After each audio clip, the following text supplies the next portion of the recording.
about design balance in Dungeon Defenders 2, specifically some of the upcoming changes for our patch, right? Absolutely. Today I'm joined by Jay, who is one of our senior designers here at Trendy, and let's I guess jump right into it. Sure.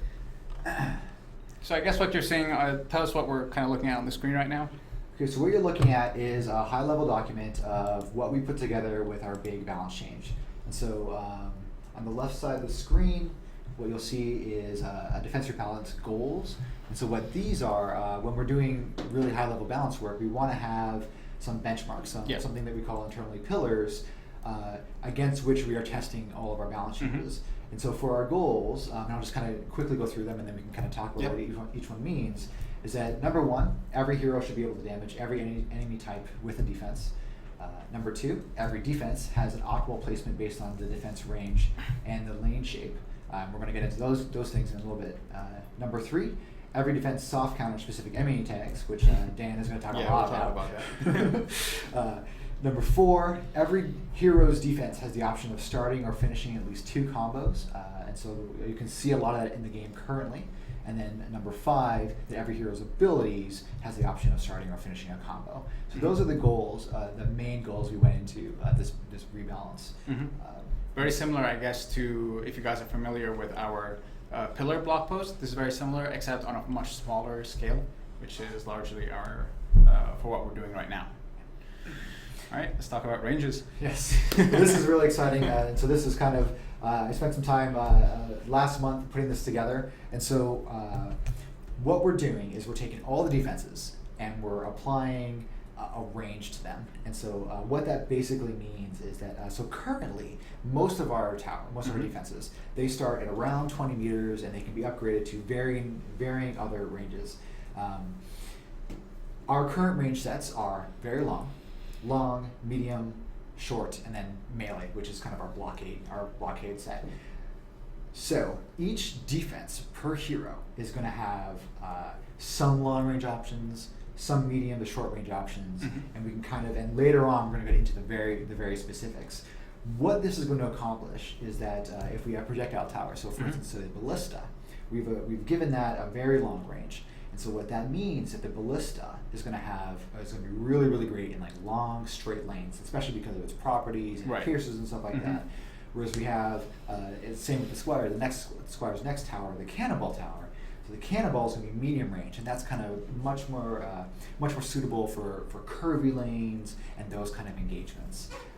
Let's talk a little bit about that. Compared to what is currently in the game, I guess later on we might be able to see this, but compared to like the ballista in game, what players are seeing now and what we have. Sure. You want to go into some of the differences that they'll see? Sure. So if we're talking specifically about range, so what we had decided previously was that we were putting a lot of the power of any defense into its tiers.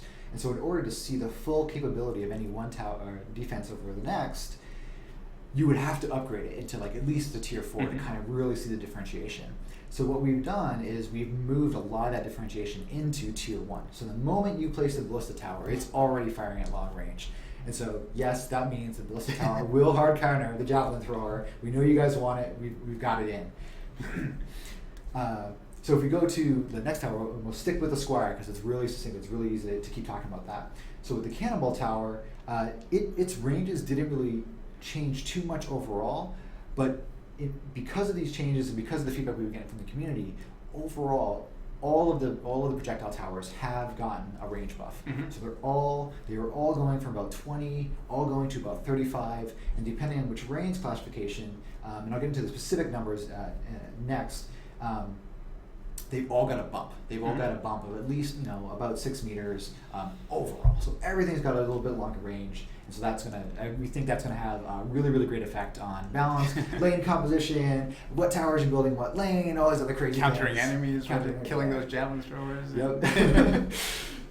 So if we want to get into the specific numbers, I can just kind of read those off really quick. So melee range goes up to about 5 meters. So this is going to be your traps, your auras, your blockades.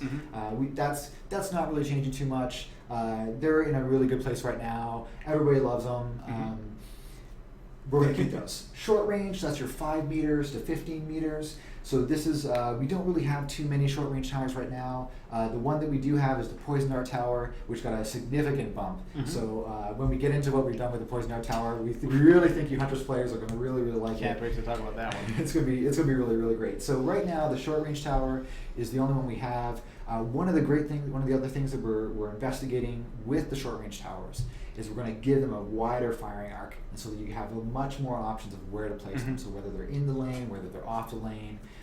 We're kind of playing with those numbers, making the tower feel good, making the defense feel good, depending on that, et cetera, et cetera.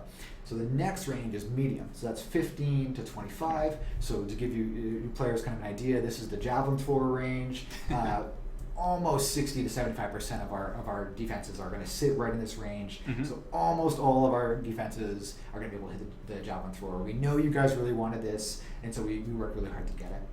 The next set is our long range. So where the long range kind of sits. So long range is really where we sort of pushed our crowd controlling towers, and our sort of lower towers are more focused on crowd control over damage. And so our current examples being our slowing tower, the Apprentice's Frostbeam Tower, and then the Earth Shatter are both around that range. And so opens up some options about where you can place it and how it can shoot enemies as they're traveling through the lane, and you kind of want your crowd control effects to start when the enemies are a little bit further away from your defenses, so that your higher DPS things have time to kind of warm up and go. Once they get closer to either your blockades or to your cores or wherever you're setting up your defenses. So your very long range, these are going to kind of be your specialist high damage ones. So right now we've really only got the ballista in that range, and most of the towers are going to live in very long range. Those towers are going to have some other quirky thing that's going to kind of make them distinct. And so in the future, and this is just some brainstorming stuff, so we're not necessarily doing this, but it's an idea, would be if we had like a mortar tower, we would make that long range, so you can kind of put that or very long range. I apologize. We put that wherever you kind of want. We give it a firing arc, and then it would just kind of fire over things. And so that's one idea. As it is with the Ballista Tower, it has a tremendous potential if placed right. That was really the goal. You really get the potential. You really understand how to maximize what the properties of the defense, and then combine that with the range and the lane, and then it just kind of shines. So the Ballista Tower, it's really fantastic. You put it right in the path, you give it a nice straight arc, and it shoots everything as it's coming towards your spiky blockade. It feels really good. It feels very satisfying. Very nice. You want to talk a little bit about Extreme? Is that our theoretical? So Extreme is definitely a theoretical. So whenever we're talking about balance, we always need to have some sort of classification against which, as you're saying, there's a theoretical option here. Maybe one day, who knows? If we ever go crazy and decide to put a hero out there that has an infinite range defense, we would classify that defense as extreme. To talk a little bit about these specific classifications, before, like if you had a tower, it might have sat, for example, in medium range, but as you upgrade it, it would have gone way out of its range, right? Yeah. What we're focusing on now is taking each tower, specializing it in a certain way, and keeping it within that range, so that you as players know, all right, I have this enemy, let's use a javelin thrower, right? This annoying javelin thrower is coming. What do I want to use against it? I can't use short range, I can't use medium range, so I was having a little clever with their placement. So your general go-to is going to be long and very long range stuff. So to kind of talk about where the numbers were before and where they are after, just kind of piggyback on this. The Ballista Tower, as it was at Tier 1, was about 22 meters. Now the Javelin Thrower sits very comfortably right at around 24, 25 meters. And so what players were needing to do to counter that with their defenses was upgrade it at least to Tier 2. At that point, the Ballista outranged it. So one of the changes was the Tier 1 level. The Tier 1 range was enough to counter that enemy. So you could put your level 1 Ballista Tower down, it's firing at base at 35 meters. I mean, you're thinking about that. You're just like, I know javelin throwers are coming down here. I'm countering them. Nice. Okay, let's. So another part we have. There we go. So there's a couple quick fields we're going to talk about. So these are kind of more internal things. We know you guys are very familiar with these terms. We'll just kind of get into them. So we've got defense types, which is tower, traps, and auras. So Towers are like what we're calling our beams or our projectile defenses. We've got traps, which are triggered and they have so many charges and you have to repair them to get your charges back. And then we've got auras, our Monk Aura, the Boost Aura, the Serenity Aura. Right. So those things they kind of tick down percentages of life and you just kind of gotta repair them. I think everybody's kind of familiar with that. The next part is, they're terms you may or may not be familiar with. I like to use them, they're called sustain and burst. So sustain, a defense that is classified as a sustain usually has a higher rate of fire. It's going to scale very well with defense speed. That was another thing. We're going to get into this one much later. So we're going to get into how defenses stack with your stats and itemization, which will really, I think this is probably the best change that we have so far outside of the range. So sustain guys, they have a high rate of fire, usually low to medium damage, or they're CC focused. And they're really useful, if we're talking about lane geography, they're really useful for either setting up right behind your blockades, so really reinforcing your defense choices, or and specifically for curvy and short range engagements.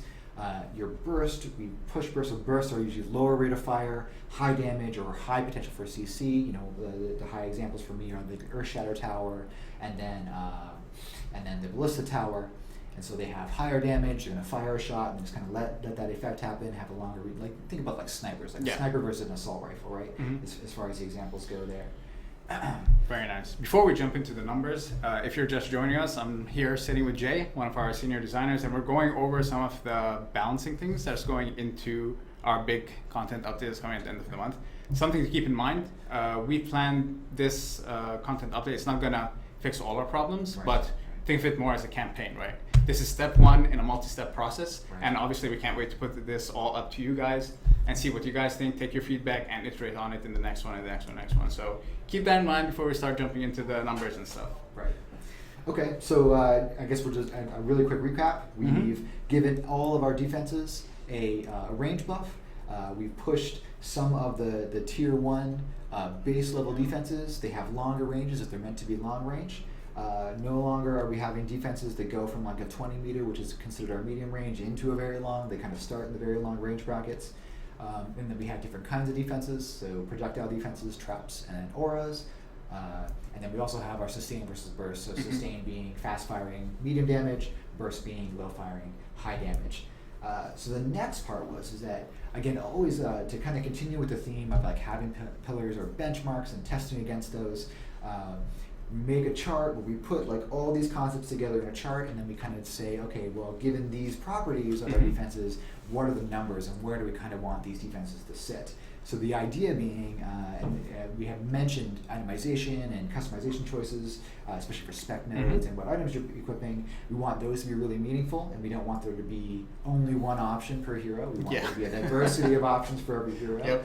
So usually when we're picking the sustain or the burst, and that's kind of where where the choice of your stack, which item you're trying to do, like if you're stacking defense power, which tower is it going to be, or which trap, or which aura, which defense particularly is going to be really good with defense power, which defense is particularly going to be really good with defense speed.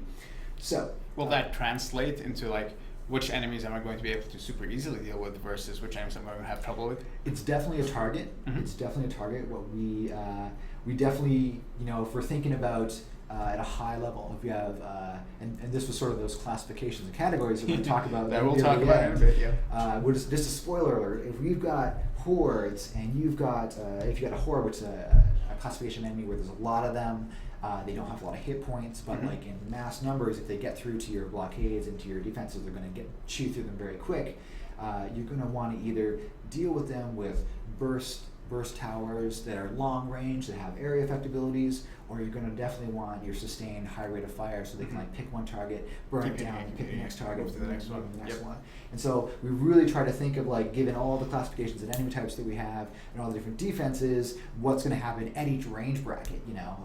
As unsatisfying as it feels, you know, we'll have something that's like shorter range, like your spiky blockade. He gets really lonely when the enemy's very far away because like he can't do anything, but he's but he definitely has his purpose, and he's waiting in that defense tower, and he's waiting. So the spiky blockade is he.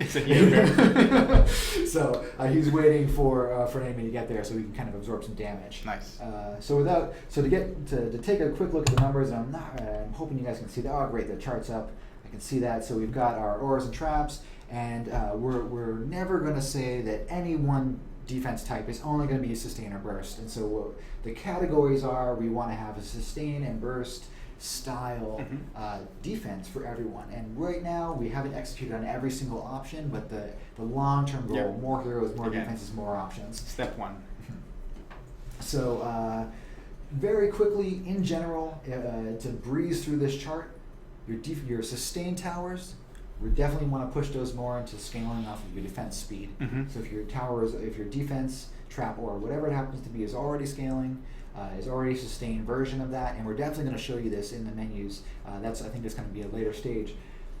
We're going to show what the numbers are and what kind of benefits your defenses gain from your stats. So your sustained towers in general, your sustained traps and auras, they're going to scale off of defense speed. Your bursts are going to scale off of defense power. And if you think about the behavior of the defenses, it kind of makes sense. If you got something that fires very infrequently but does high damage, you're going to want it to do more damage. If you got something that fires very, very frequently, you kind of want it to be more frequently. This kind of also plays into an additional layer, like with our special stats. So we're going to have plenty of different defenses and stats, or like a really popular one being the Cannonball Tower has a percentage to stun, for X seconds. If you're going for a really high Cannonball on-hit build, like we like to call that the on-hit build, you're going to want to stack your defense speed, and you're going to want to stack your different on-hit special stats, so you can kind of play and experiment with these things. And that's really, when we talk about like the end goal, in addition to the pillars, and this is a separate goal from the specific balance changes, but when we're talking about the player experience, players going to be at the end, or even while they're playing, collect cool loot, collect cool verbs, special stats, and then experiment with those. And that's kind of where we're developing something that we call the meta. So that and then give players all the tools they need and see how it'll end up evolving and growing. Exactly. All right. If you're wondering what 5 meters and 500 Unreal units means, this isn't something we prepared, this document. This is actually the design document that Jen and I have been working on for the past week. So we're actually showing you our actual design docs, so you're getting to see a little bit of how the sausage gets made. If you see little things like that, just ignore them. We'll talk about the important stuff to you. Okay. All right, so we'll move over to our lane. It's pretty tough to see. But I think you can kind of make out the basic shapes. So we're talking about, we have the lane ranges, so they're long, medium, short, and then we're also going to talk about the shapes. And so here we've got our straight lanes, we've got our basic L curves, our S curves, C curves, which are really interesting, and then our branching lanes. And so this is a very high level. We've got our LD guys are very hard at work at expanding out what our different lane geos are and how that applies to our defenses. So in addition, we've got air lanes, we have verticality that we're dealing with, so whether the lane goes up or down. We have a lot of our lanes are actually organic, and so they're not necessarily straightforward just like this. And so we have a lot of variables to play with. And so this is kind of a high level view of a very brief glimpse into what we currently have, and then over time we'll be expanding what this tool set means. Excellent. And so very quickly, if we're looking at like the L curves at the top, your ballista at the bottom end of our blue lane, he's going to be really, really well placed, firing down the entire length of that lane. However, and you're gaining all that DPS and all the extra time as the enemies are kind of approaching you. Whereas in the next lane, that next L lane, where those are medium lane sections, medium range, you're going to probably want to, because you're going to be losing a little bit of DPS with your ballista. You might get that initial alpha shot, but the next shot's going to take a little bit of time, and the enemies might already be at your blockade. So you might want to think about putting cannonballs and reinforcing those probably with a dummy target or something like that. Some other kind of defense to reinforce what's happening in that geo.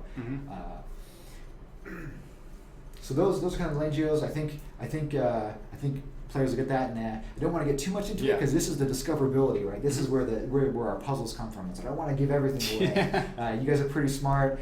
You guys have been playing our game for a long time. Hopefully you're going to be playing our game pretty soon. And so these are kind of the puzzles, and those are the basic building blocks for how we're throwing our meta at you and saying, hey, this is how we're building our challenge. All right.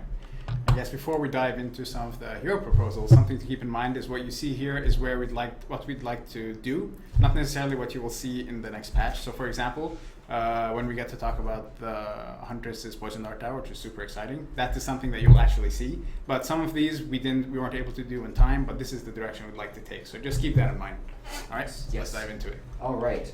So now we're looking at the individual pieces. Oh my goodness, I lost the thing. All right, here we go. Yeah. All right, on the right side of your screen, you're going to see bullet point lists. So we're taking all the information we just presented, range, scaling off of stats, what kind of target. And so, and very brief at a high level, we've got the Squire. We apologize for you Squires. I really love your defense power, cannonball builds. We really want to move defense tower to the Ballista Tower, and so we've kind of changed some of the scalings. So the Cannonball Tower currently scales much better off of defense speed. We really like the on-hit capabilities of that. We really like the option that opens up for lane geo and some of the other puzzles. So the Cannonball Tower, again, scales more from defense speed, maintains that medium range, very, very useful burning down a single target. You can even imagine it combining well with some of the special stats and spec we already have in there that really will make use of defense speed. So, it applies the shatter effect, which is like a combo that we want to acknowledge out, and they're actually very useful. Like because of their range, because of limitations, when you stack, they actually have a multiplicative effect to how much damage you can do. And so if you place them right with the ranges, what you'll see is like one enemy comes in and he gets burned down in like 3 or 4, in like a second or two. The next guy goes, and so like you get this effect that you can currently see in game. So then we're talking about actually a significant change. The Ballista Tower has been moved. We've actually slowed down its fire rate just a tad. We like the way it feels, but we've getting a very long range. And so this really opens up where you can place the Ballista Tower, and so you can actually place it at a range where it can be hitting, where your javelin thrower can be distracted by your spiky blockade, but the Ballista Tower is safe and it's able to just burn down that target. And it opens up where really what you can do with it differently, and especially if you once you guys see that. You can take a look at like Rune, or Runes maps, and there's a lot of options there. So some other things that we've maintained with this: a corridor projectile. So these are a corridor projectile, meaning that it pierces, so it hits the first one, then it kind of keeps traveling and deals damage as it goes. That scales very, very well with defense power, and so if you like that build, definitely want to take a look at that and see what other options you have for your placement. The last 2 points.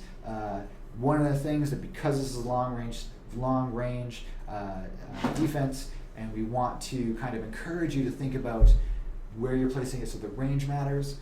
One of the things that we're going to change is we're probably going to scale back the damage in the shorter range, probably short to medium.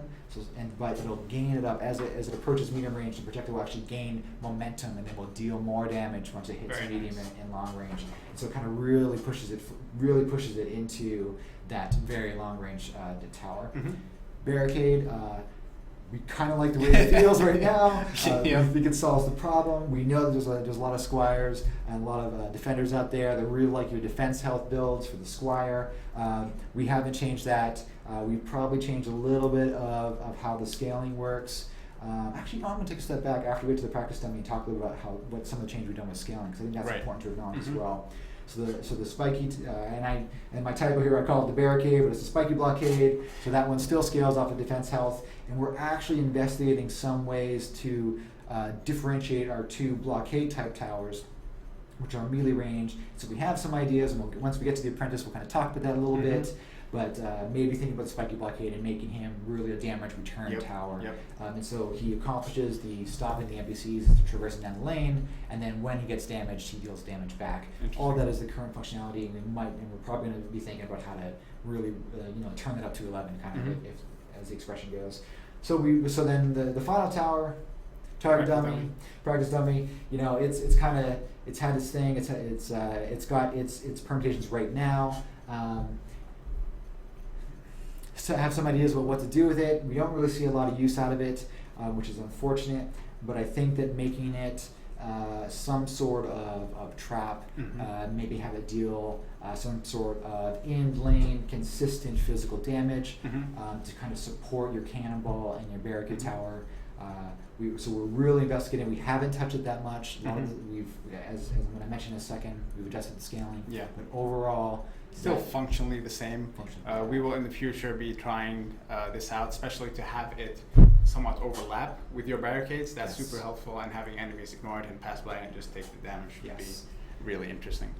All right, shall we move on to the apprentice? You want to talk about scaling numbers? Scaling Let's do numbers, that. because that's the other part that's really, really exciting. And so we had talked previously about how our current numbers, the ranges are kind of small at tier 1 and they kind of gain as you go into later tiers. The same thing was happening with overall just your stat contributions to Right. that tower. That's true. So if you had like 900 defense power and you put a tier 1 down, it wasn't gaining a lot. Like it was really that tier 1 tower, especially in your higher difficulties and challenges. And while we know that players are beating those right now, that tier 1, you almost have to make the choice less so of what we like about a DD2 and the experience. We like players going out into the map and testing and solving problems, and then once they've got their test out, then doing the upgrades. And so we think with the previous balance changes, we were forcing you guys to pick not what your combination of towers was, but really which ones you had to get to tier 3 to be able to beat the mode.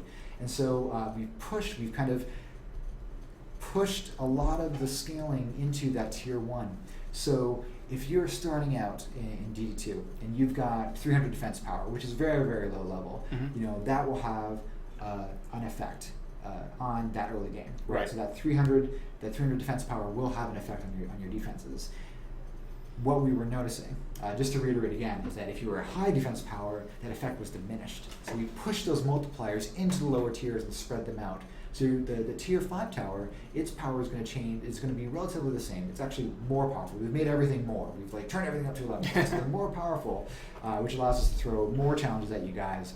But we've moved a lot of that kind of linear flow from tier 1 all the way to tier 5. So we've made that initial placement much more critical. We've made it not only much more critical, but also the iteration times and the learning, the experiments with the higher difficulties, even near the end game, Is that more you can in line. just start more in line with the kind of the final experience. Yep. Okay, so given that. So let's talk about the apprentice, and I apologize because we're going to click on the next page where we're going to lose the header. So the next, in the top left, this is the flame burst tower. So it's kind of the parody version of the cannonball. So the cannonball is your single target sustain, and then we said, you know what, flame burst tower, it's going to be your area medium range sustain. And so what we like there, we're going to get into the enemy things, and we're going to use the same example of the horde. What we really like is that the apprentice, the flame burst tower, is really your anti-horde tower. That's the one tower, shoots projectiles, hits everything in a group. All that functionality is the same. You might want to think about as well checking out some special stats that do on hit things. One of the spec nodes already will launch a second projectile, which is incredibly powerful. And so what we've done is we push it into defense speed, and I really think that opening up the apprentice into the defense speed, especially specifically for the flame burst tower, is going to open up what you can do, as far as build diversity. The next one, I have a typo, and so this is an older version. I call it the arcade barricade, but this is definitely the arcane barricade. This is our second blockade tower.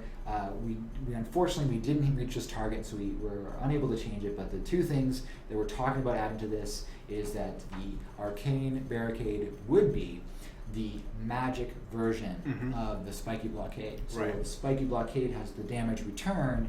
The arcane one actually has damage resistances and does some other verbs there. And so one of the things that I was noticing was that in the early game, as players are kind of getting into our experience, they're placing on the blockade and kind of like, oh, this is really cool. It's going to stop the enemies from getting to my towers. And then it takes some damage, it knocks them back, and then goes away. And then all the enemies pass through and they kill your defenses. Super unsatisfying. And so we take a look at that, and I think that we'll see this in the next stage or the next couple stages. We're definitely going to be targeting making that a permanent fixture. Actually, that will be in this patch. I actually managed to get that in a few days ago, so that will be in. The arcane barrier will no longer fall even once it takes damage, but the resistance thing we did not manage to get in time. That's a future phase thing. That's fair. Yep. And so you can see we're sprinting in parallel. We're working a lot. We're trying to stay on the same page, and so I apologize for missing that. All right. So the next one, our ice beam tower. This is our slowing tower. That also has a freezing effect. Again, we really feel like this tower is very solid. The main difference we've done is we pushed this into long range. So previously it had shorter range, and then you upgraded it to grow the range. We pushed the minimum tower at tier 1, the minimum tower range at tier 1 up to long range, and so you have many more options as for where you place this. And this one, because of its crowd control nature, we definitely want to have this scale more off defense speed. Believe what we're the next step here is that we actually want a defense speed to reduce the time between freeze chances. So right now it sits right around 2 to 3 seconds to freeze a target, and then so eventually defense speed will reduce that time. Nice. I don't think we hit that No, target. I don't think so either. Okay, all right. But that is certainly one of our star players in the future incursion maps that you guys will get to play very soon. Absolutely, yes. Actually, speaking about incursion, that's kind of the next thing that we can not really talk about too much, but knowing and experimenting with your different defense placements and the different towers, traps, and auras, and how they interact with the map is Very gonna be critical. very critical. In addition to really understanding how your stats and itemization choices scale with your defenses, that's going to be the second part that's going to be just as critical to understand. Okay, back to the Apprentice. We got the Earth Shower Tower. This is a very long range burst. Again, this is kind of one of those ones we like where it is, we like what it does, we like the visuals of it, we like it knocks guys up, it feels really powerful. The main difference again is that range change. We bumped up the minimum range at tier 1, so it's going to have a longer reach. Actually, in our testing, we realized that very long was a bit too long for this tower because of the way that it worked. And so we've made that parity with the Ice Tower as its kind of default combo. Both those towers were very, very well together. So both long range towers. Fantastic. All right. Sweet. So the next is our monk, right? So this is we definitely see this guy a lot at the high end.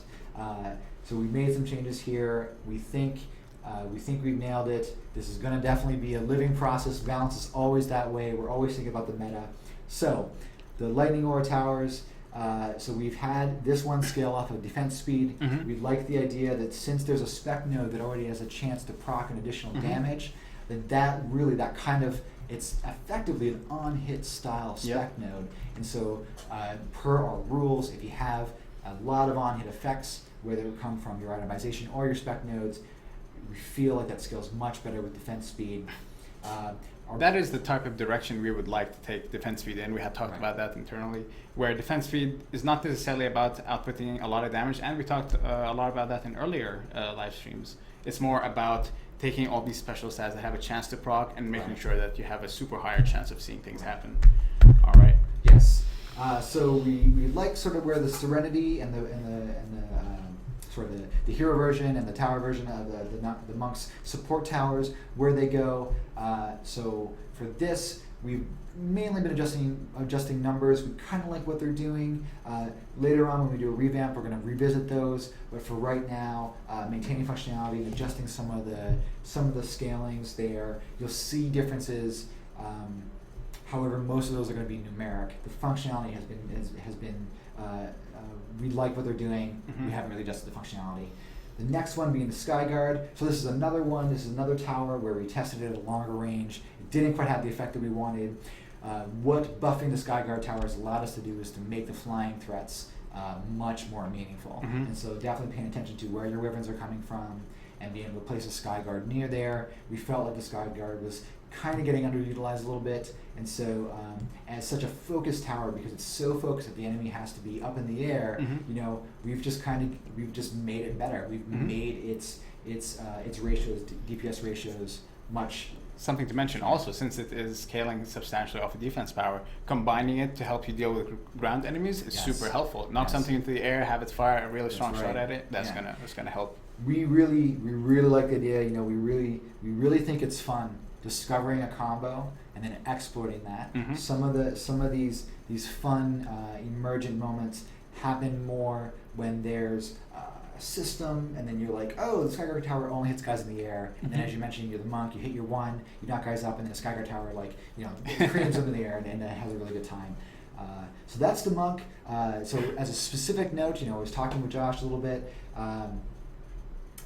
We have taken a look at the shot combo with the geyser trap, and we are taking a look at making that less the dominant one. We feel it's very, very powerful. It feels awesome.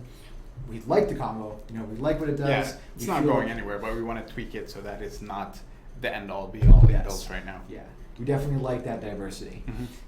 So moving on to the Huntress, and sort of our last high level. We're getting a thumbs up from everybody around here, so it's fantastic. You know, we hopefully we struck a Big positive fan chord. of the Huntress. Yes. So the Huntress. Okay, so the Huntress, right. So what the Huntress is, most of these, it's funny because like I was experimenting with some ideas about the explosion trap being a sustained trap. What ended up happening instead was that with the way it works is that we've actually kept it and maintained it being a burst tower. So this is, so we targeted it being a sustain, and then through testing and some other observations, we felt like actually it feels better when it's bursty, like kind of in the current state. And so it's going to gain more from defense power, less from defense speed. One of the big changes that we did is giving it a larger explosion radius. And so right now the trigger radius is kind of the same. So we really feel like the skill there, the player skill of knowing where the enemies are going to be, where to place it and have it proc. Yeah, that is. So that's going to be incredibly important. However, when it does trigger, it's going to deal more damage. It's going to deal more damage in the lane, only on just a one shot, but also to guys around it, right? And so it's going to gain more range as you rank that up and more damage. So the geyser trap, not much has changed here. It feels really great. Kind of does what it needs to do. Scaling up a defense power, applies the drench effect. And then also, unfortunately, this is one case where we're actually breaking a rule just for the way that it feels. So normally when we have on-hit effects, right? So the Huntress has that spec node that gives more damage to drenched enemies on the next hit. Right. We felt like because of the size of the area of the geyser, how it was already knocking up a whole bunch of guys, that we didn't really need to have that scale off of defense power, and that if we had it scale off of existing, defense speed, rather than defense power. If we maintained defense power instead, not only would you gain more benefit by stacking defense power on the Huntress, but the next thing that hits it is getting even more benefit. And so small little exception there. Yes, it's that one exception, so we apologize for the exception, but we think you're going to like what we've done. Yeah. Because the next two are going to be, we definitely think, we've maintained some of the functionality for the Blaze Balloon, but we know you're going to love. Oh, I can't wait to talk about that one. I'll just take a step back and we'll just see how to get going. So the Blaze Balloon, so this one's kind of maintained a lot of the functionality, and so by default, this one has a very long trigger, but and this might be a little bit hidden, you can actually shoot it to trigger it, so it works a lot like our environmental traps. So it adds a little bit of player skill, player knowledge, not really the right term, but more like, hey, that's some functionality that exists. Right. You know, so if you need to and it's ready to go, you can shoot it and it'll apply its burst effect. Because of the delay already, and because of the current mechanics around the Blaze Balloon, it applies that fire effect on the ground. You know, the Huntress, the ability already synchronizes very, very well with her oil. I forget the name of it, but the oil grenade, the oil stings. Oil flask. Yeah. Oil flask. There it is. I keep calling it a grenade, but the oil flask and it does the ignite combo and all sorts of kind of stuff. So scaling off defense power, really feel there's a really great synergy. So that's kind of been the theme for the Huntress, is that making those traps really synergize very well. Fantastic. And then I'm gonna Poison Dart. Yeah, Poison Dart, there you go. Poison Dart. So before, if you guys remember our old Poison Dart, you put it down in a lane and it would only shoot forward, right? So one of the first things we addressed, we found that a little interesting, but it was a little impractical to use. So the first thing we did was we took that away, and now it has a small angle. It actually doesn't rotate. We're talking about internally updating the art. If you guys like the changes we did to the Poison Dart Tower, so now it'll actually fire within an angle, so it immediately makes it more helpful. Right. And as we talked about already, it's now our short range tower. Yep. So you have to know where to put it. And what it used to do before, it would do a bunch of damage when the projectiles hit the enemy, and then there'll be a poison debuff that disappears after a few seconds. Yep. So we completely threw that out the window. And now when the projectiles hit the target, it does 1 damage, or like 6 damage, 1 for each projectile.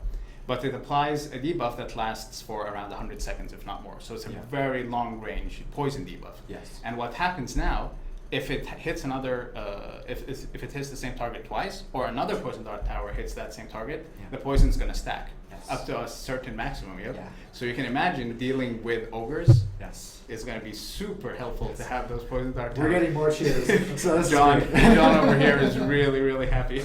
I love the Huntress. He loves the Huntress. Yes. Lots of Huntress. We love the Huntress too.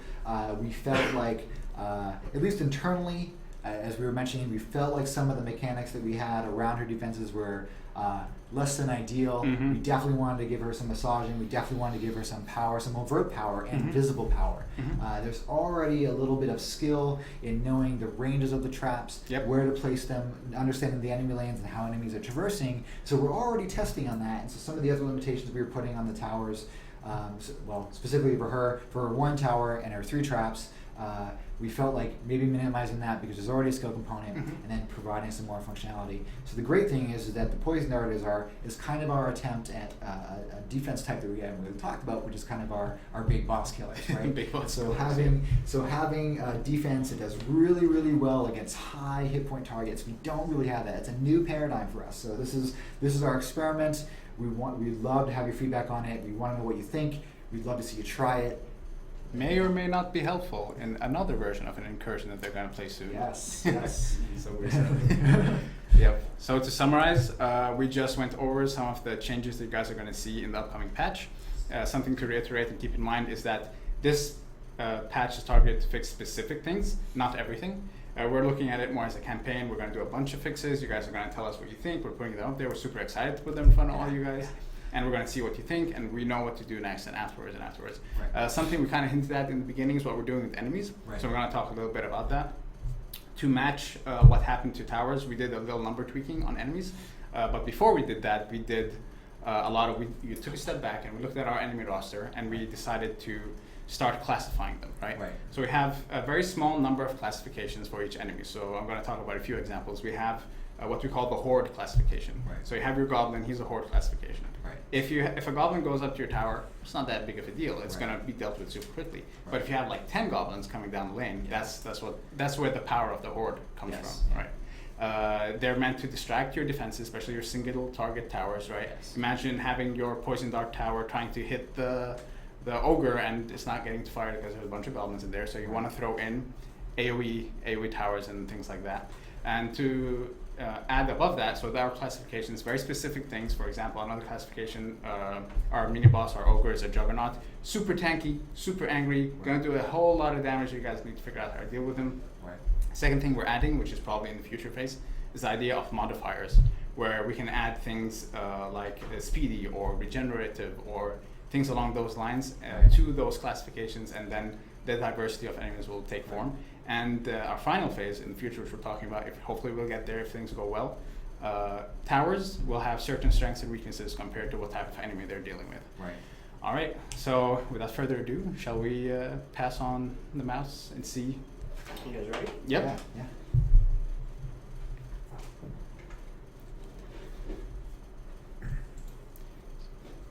So we hope you guys are really excited. You know, we've been talking about these changes for a while now, so we're finally able to execute on them and see what's going on. So let's see. I said, see where we are. Comments. Can you read that? Are we going to be showing them any gameplay, or Great. Awesome. Cool. Whenever John's ready. We're reading through some of your. So Big Nasty Cupcake 301. You know, this is so basically the question is that will there be customizable attack options? For instance, can you focus on a tower or a trap, or actually on a tower specifically, and say, hey, attack the strongest or attack the specific kind of enemy? And so we do have some functionality in there. We will definitely need to expand some functionality to get that in. We're going to test some. We're going to do some internal testing to see how it goes. So one of the big things, one of the big differentiators for DD2 that we have is that you as the player, you get to be a hero during the action. And so if there's a specific enemy type that you'd like to deal with in the moment to moment, that's something that you can actually jump out into your lane and kind of go deal with. And so I think what's probably going to end up happening is that we're going to think about the enemy formations, how enemies are coming down the lane. Again, we really like players having to think about the lane geo. We really like them thinking about the strengths and weaknesses of their current defenses. And then by appropriate placement, those defenses will target the appropriate targets. So, but internally, we'll definitely take a look at target options for our defenses. So if you have any questions, feel free to just type them out. We'll read them and try to answer. Yeah, Drizz kill, that's exactly correct. The dart hits, applies a little bit of damage based on your defense power. It applies one singular stack of the poison, and then any additional hits from another poison dart tower will apply additional stacks of poison. Lazian asks if we have any plans to open up the level ranges to be wider, like to be 1 to 10, 11 to 20, and 21 to 25. The next update is actually going to introduce some significant changes to the way you're going to consume content, especially from 1 to 20 and 20 to 25 and so on. So it may not be exactly what you're suggesting here, but we can't wait to put it up, and we'd love to see what you guys think about it.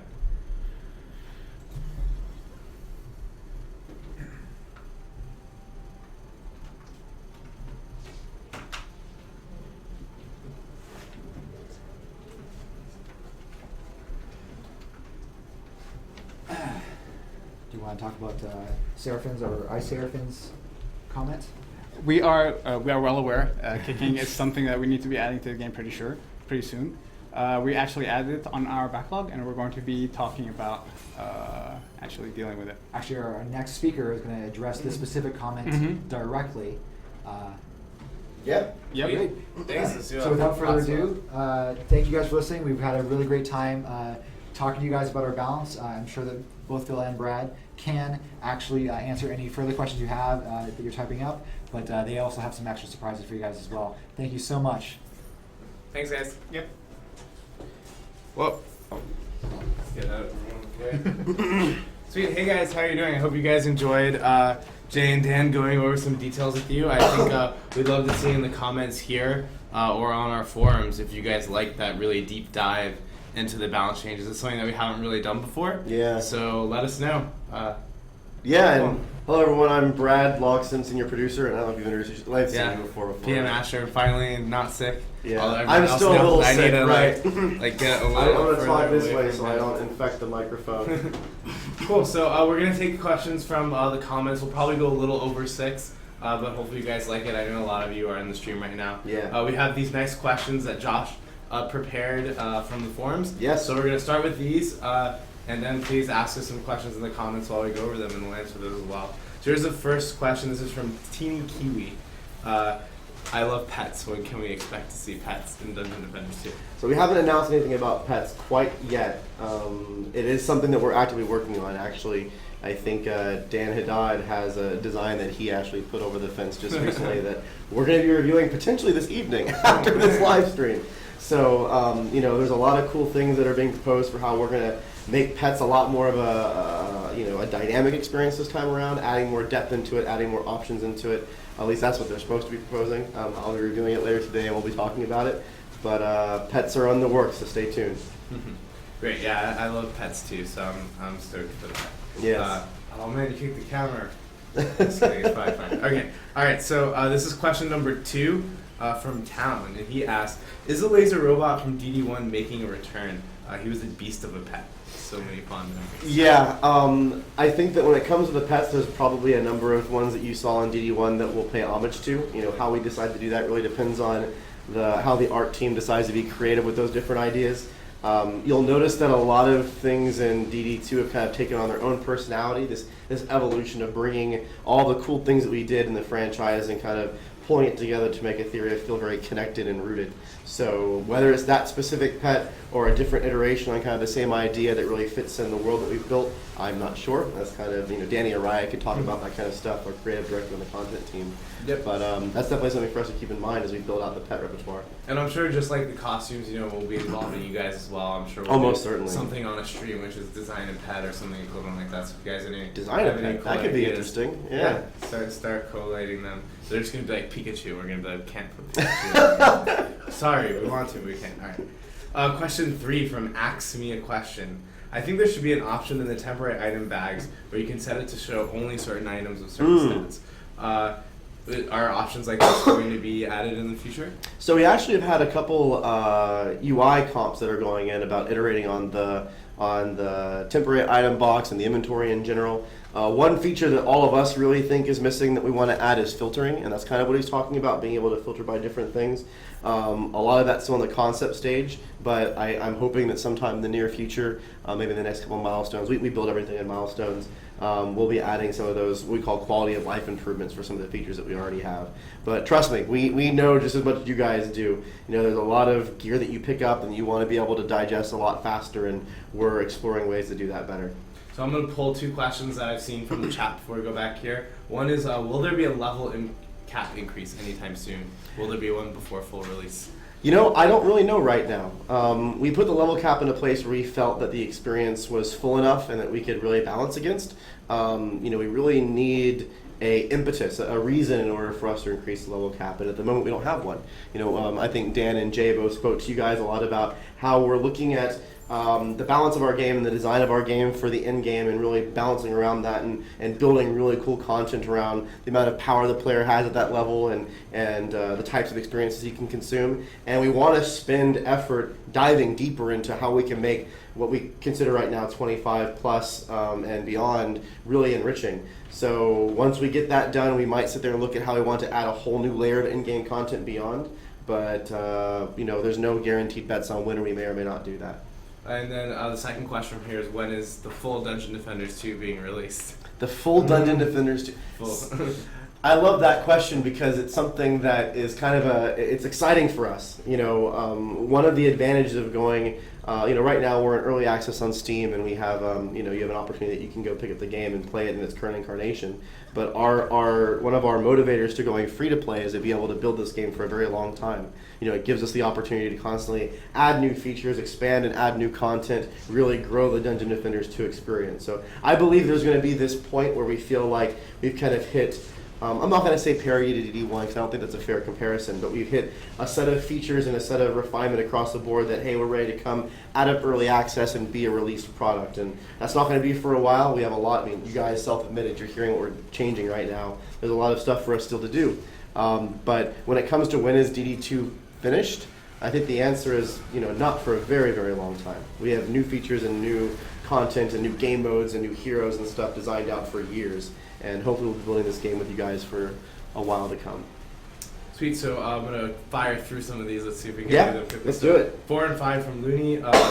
Anti-toxic player functions, will we get them? Yeah, I think that was actually a question that Dan and Jay were talking about a little bit. So one thing that we're really spending time on is how to create positive experiences. We have our social scoring system right now that's kind of in its infancy. It's not really a system quite yet, it's just the beginnings of it.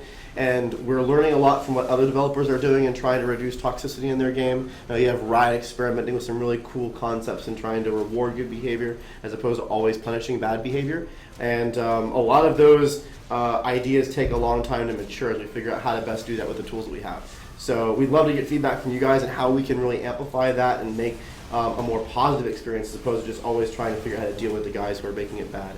All of that said, we definitely recognize that you have players in the game that sometimes they're just kind of jerks, you know? And right now we're in the middle of designing whether it's a kick feature or some other way in order to get maybe people who are lower voted playing together and kind of getting them out of the mass community, whatever we may do, ways to help resolve those conflicts with players that are not really creating a positive experience. So maybe that's kicking, maybe it's something else. And actually, I think that's in our docket for the next milestone. We're going to be diving into that in the design talk quite a bit, and hopefully in about, I'd say like 6-ish weeks, we'll be able to come back and talk to you about it more. So we have a couple of questions here.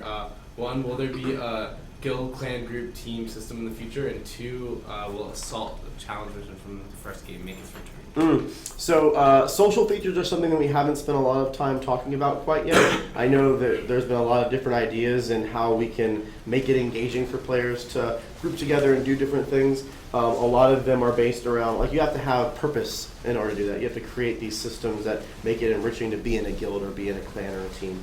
So we don't have anything in the short term lined up for that, but I know for a fact we're going to be doing social features. Ways that you guys can participate together to have impact for your own growth or for things that happen in the world. And I know there's actually at least one design document that's very much pie in the sky for how that could be very cool, but hopefully down in a little bit we'll be able to talk about that in more detail. So now I have some questions from Harry4550. I'll go through them one at a time. We have 3 questions here. Three questions. Three Okay. questions, yeah. So, how do items spawn in game, and how does the amount of player bonus affect these rolls?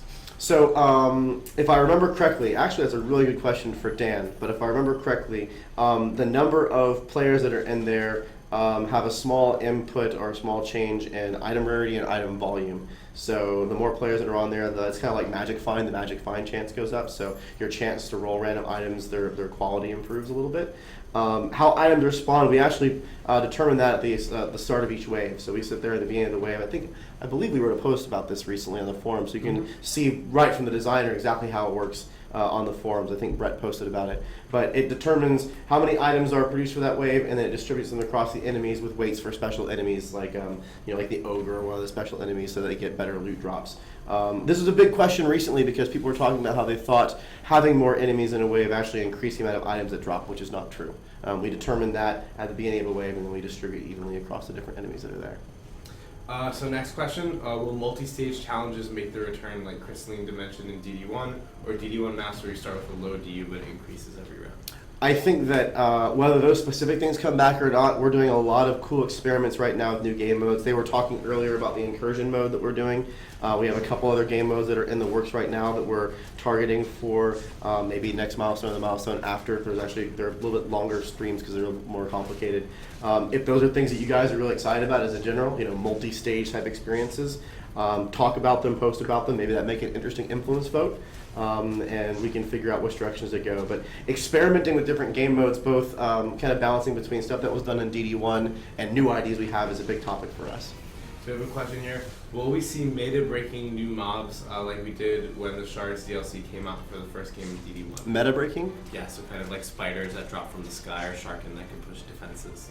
Oh, I'm not really sure quite yet. There's been a lot of discussions recently about introducing new creatures into the game, especially when it comes to some of the new content we're building, some of the new maps.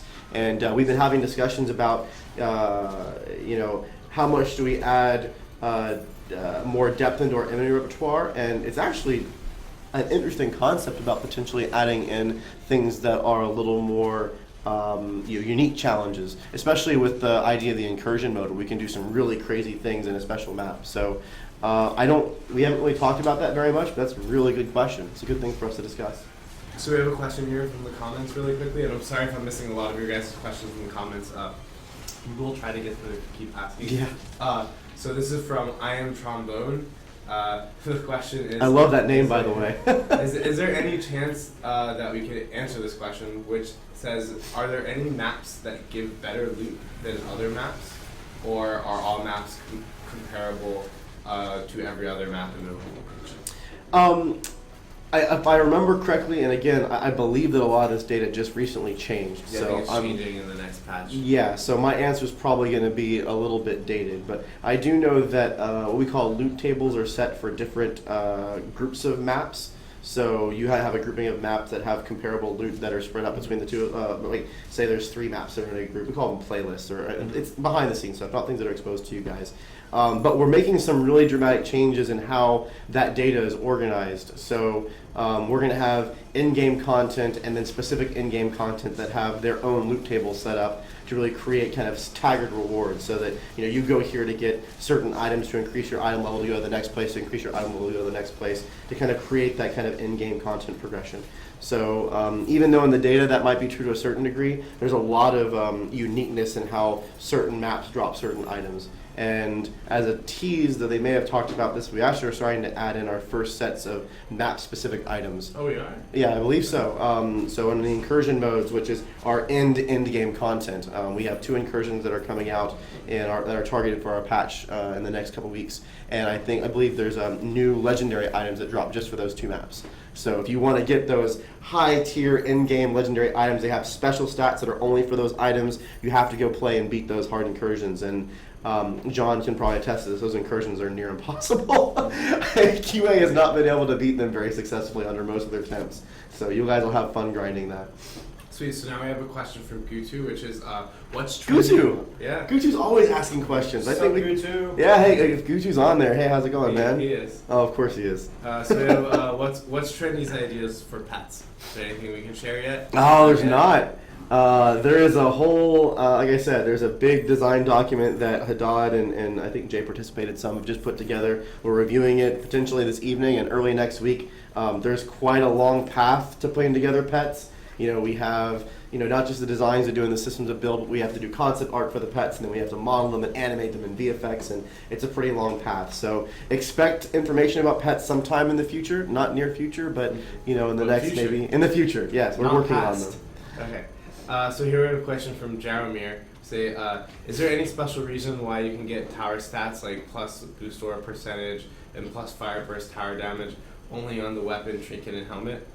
And can we expect weapons that are focused on builders and not hero damage? So what you're really talking about is our special stats system, and to be honest, special stats are still a very much evolving system for us. I actually think in the last patch we did a lot of changes to or actually, no, it might be in this patch coming up. We've made some changes to have certain special stats only show up on certain items at certain tiers to help kind of guide them a little bit so you don't get all that randomness. One comment we got before was that, you were getting plus experience growth on max content. Mm-hmm. Like, why do you want a 25 plus weapon that's a legendary with plus experience growth? That doesn't make any sense. You're already level 25. When it comes to aiming special stats at certain gear, that's something we potentially could do. We don't have anything, I think, that does that right now, but those are good discussions for, I'm sure, the designers listening to this right now for us to talk about. And we have a question here, which is from Rep Titas, which is, will we get more weapon types for our heroes in DD1? You can get rifles, guns, grenade launchers, shield blades, chainsaw swords, and other cool stuff. We've talked about that a little bit, and there are some designs written up about different weapon type designs. None of them are our current path. We have other things that we're focusing on at the moment. However, if those are things that are really exciting to people, we might be able to reprioritize a little bit as we go forward. I know that there are plans to add those diversity down in the future. It's just not in the near term. Yeah, and I think there's a good answer to that, is that in the first game, a lot of the weapons that were different were all for the Huntress. And the other characters had weapons that were visually different, attacked faster, slower, those sorts of things. Like the really long katanas and like Yeah. the laser beam swords for the Squire and Exactly, whatnot. but they weren't like super different in terms of things. So the design team was trying to say, well, okay, when we go about this and we put in different weapons, like how are we going to do it for all the characters in the game, not just for one character? And we added, you've probably noticed in our game that, when it comes to the way that melee characters work, we've added a lot more time into making them feel better. They move when they swing their weapons. Their animations are a lot more intricate. So we've also, when we did those, we actually did design passes on this concept and decided to not table it, but deprioritize it among other things because of the time investment it was going to take at the moment. We want to make sure that that level of quality and that feedback is still there. So if, say, we added like a Morning Star that you could swing that had a different gameplay piece to it, we don't want it to be gimmicky. We want it to feel really, really good. So we have a question here from Von Polo, which is, I hear there's an XP and gold reward for keeping the subcores alive, but will there be a benefit in the form of increased drop chances or a chance for a better reward chest from keeping it alive? Yeah, so the reward systems are something that we're focused on right now, and you'll learn this from us, the guys who decide to journey with us through early access. We take a very iterative approach to how we build our features, so we've kind of put in the first reward system. So we have the in-game chest in its first phase, we have the feats that are in the first phase, and the next patch is coming out here really soon. We're hoping to add in some other cool rewards features like challenges and hopefully achievements. Not to get you guys super excited, and we're going to add the first phase of rewards in from them. As we go forward, we're going to add more in. That might include things like increasing loot drop chance or adding in special items that you can acquire, maybe unlocking titles through getting a certain chain of rewards or something. So we're only in the first iteration of those guys, and a lot of the ideas that he just suggested there are actually written in beyond phases or phase 2s and phase 3s for some of these features. So stay tuned. Join us in early access. You'll see some of those coming in, and you actually can help participate in giving us ideas for them too. Sweet. Okay, so we have two questions from Adam 1232891. 1232891. The first question is when will new classes come out, and the second question is we actually already answered this, which was when will there be a higher level cap? Yeah, so the higher level cap we talked about already. As far as when new heroes are introduced, it's funny, that just came up yesterday, in another conversation that we were talking about, timing for when we decided to switch gears. We have gone through already kind of one pass on the apprentice to kind of revamp him, but we have some pretty noticeable changes that we want to make to the Huntress, the Squire, and the Monk to kind of take all the things that we've learned as we've been building Dungeon Defenders 2 and use that to make their kits a lot more deep. And we want to finish those passes really before we start tackling adding in a new hero. So you'll see changes made to those first core heroes as we kind of take our learnings and reapply them. And then once we finish that, we're going to look and see, after we've gotten that deck, that layout of heroes and their functionality, how do we create something really unique and interesting off of that? And part of that is, I think, maybe Dan and Jay talked about the roles that each of the heroes play and where their strengths and weaknesses lie, and then also how we amplify those with spec nodes. So it's in our plans. I actually think we have designs written up for a couple of them, but they're kind of on the back burner until we can go through the hero revamps. So now this is question number 18. I think we have in this couple more, list, yeah. a couple more. Cool. We have, 20. Okay, so and then we'll take a couple questions from the comments. And Perfect. No, we're running over time. Hopefully you guys are still enjoying it. This question is, when will we get the ability to lock or unlock slots in our game in order to like reconnect or invite friends and that sort of thing? So I'm guessing the person is talking about in public games. Yeah. And in public games, right now we don't have any features like that in the near future. You know, you'll see it in this next iteration, and then we're actually having even more work that we're doing to really make the matchmaking experience better.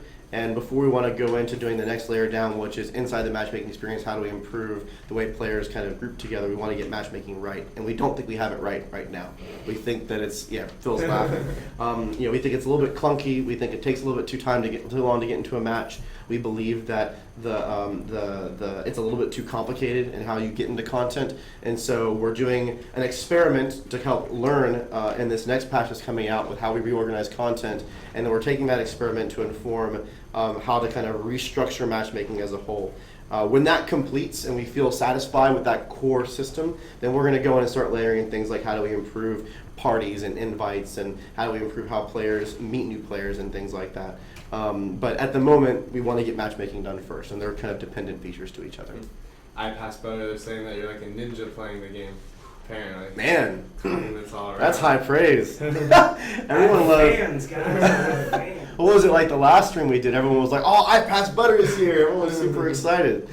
Alright. So yeah, we should get him on camera one day so everyone can see what he looks like. Yeah, You don't want to break the camera. Okay, It's okay. gotta be like behind a fence. That's right. Alright. Oh, like like Tool Time or whatever, Yeah, or Home exactly. Improvement. Yeah. Alright, so question number 19 from Seraphine. Will you add the possibility to kick players, and if you do, can it be with kick points? Right, and we talked about that one a little bit earlier too. For people who missed it, we're spending some time trying to figure out the best way to handle toxic players. And one of the parts of that is finding the best way to encourage positive behavior instead of always trying to tackle punishing behavior. There's probably a lot of people that would probably not be jerks if there was really good encouragements and ways to do that positively. And we're learning from other developers that are trying the same things.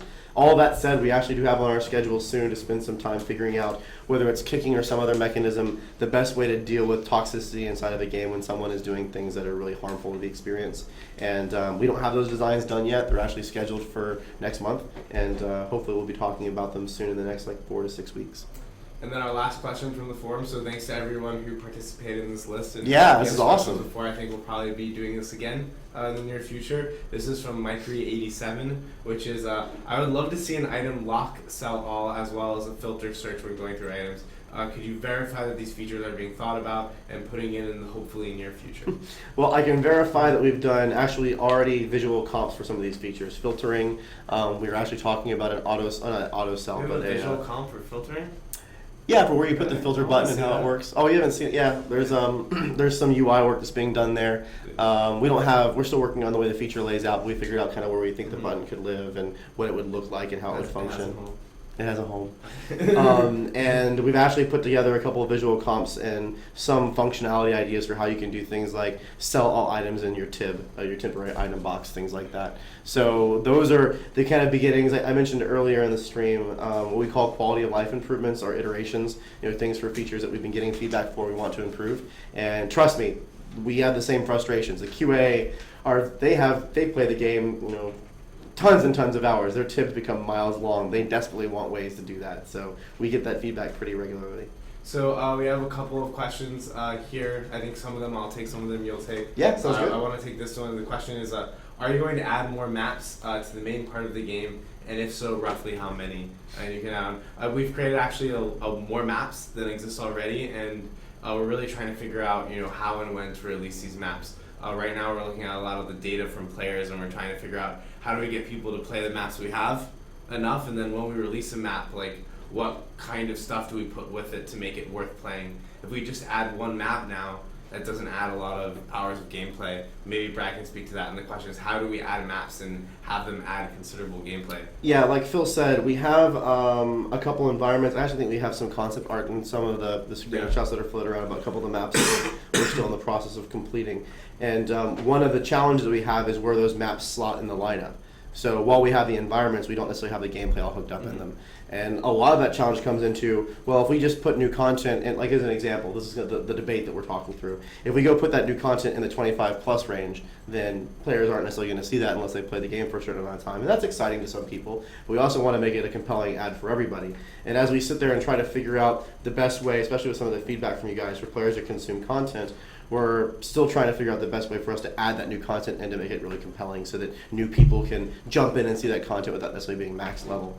So we don't have an answer for that yet. It's a lively debate that's going on internally. We definitely are going to be adding new maps, probably relatively soon, not like in the next week or two, but within the near future. And we'll be coming up with a cool way to bring that content to you so that all the different types of players can find ways to experience it. So we have a question here, which is, will the game have a campaign? It doesn't say so in the planned features. Yeah, so campaign is something that we're still talking about the best way to approach. We have what we consider sequences of maps that really make sense to play together. You guys have probably already noticed the sequence between like Ramparts and Throne Room, where they kind of naturally, sequentially go from one to the other, or when you go from entrance to market and then into the town square. So we haven't really built a full narrative between these things. We've built these things in regions so that you kind of play in the same areas, but there are some moments that happen and some that are connected, and we wanted to do that so that we could have stuff that kind of can be in different parts of the world that we can explore, and then places where we can put little story bits in and kind of lace them together. However, that's just how we're starting. There's a lot of different ideas that we're debating on how we might evolve that. When it comes to how you progress, you guys will see the new way that we're doing progression here in a couple weeks. Give us some feedback on whether you think that kind of warrants lacing it more into a campaign time experience for future content, or if we should sit there and continue with these little mini story arcs as we build them out. It's still a very much evolving process as we figure out the best way to create new content for Dungeon Defenders 2. So we have this question that's disappeared now, but I'll let this be the last question for the day. Oh. Pretty funny. This question is, so the tavern is bigger in DD1, so does that mean people in Etheria drink more now? And then if so, why are they drinking more for the second game? Is the tavern bigger? Well, I mean, root beer is very popular and melon juice is really popular, so I mean, there's a little bit of that. I think it's more than in the last tavern, when you're kids, you have a smaller play space, and so it's like, oh, look how big the world is, and now they're older and they need more room to walk around. They can go into the more adult tavern now, with more things to do. Hang out? Yeah, right. Actually, there's some, if you look around, there are some Easter eggs in the tavern sometimes where you can find where parents hang out, so to speak. The squire's dad is back around doing some cool stuff, so. Sweet. All right. Well, thanks, guys. Thanks for the stream. I hope you guys enjoyed it. If you have any feedback, let us know. Let Josh know on Twitter or Facebook. Yeah. Let us know in the chat here, or you can go to our forum. So thanks, everyone. Have a great weekend. Yep, take care, everybody.